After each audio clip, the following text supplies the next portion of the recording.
తనకి మేలుకు వచ్చినప్పుడు నైట్ టైము బాధపడ్డారు నాతో చెప్పుకొని.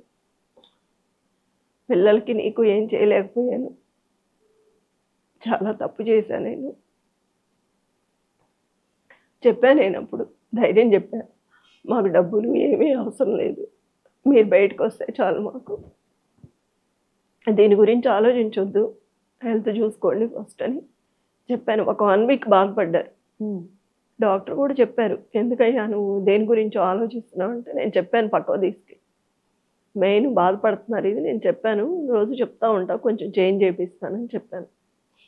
పిల్లలు నీకు చాలా అండగా ఉన్నారు, ఫ్యామిలీ ఎంత అండగా ఉన్నప్పుడు నువ్వు దాన్ని మర్చిపో, మీ మిస్సెస్ చెప్తుంది కదా మీకు ఇంత విడమర్చి, మీరు బాధపడొద్దు అని చెప్పారు. మీరు బాధపడుతుంటే మేము చూడలేకపోతున్నాం, కాకపోతే మీరు ఆయనతో గడిపిన ఆనంద క్షణాలు ఏమైనా గుర్తున్నాయా? అంటే 2008లో 7లో ఇక్కడికి వచ్చాం మీ ఇంటికి.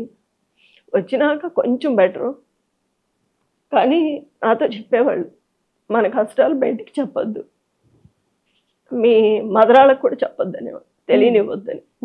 అంటే అంత గోప్యంగా ఉంచేవాళ్ళు. ఒకళ్ళ దగ్గర మనం వలస అవ్వకూడదు, మన బాధ మనతోనే ఉండాలి.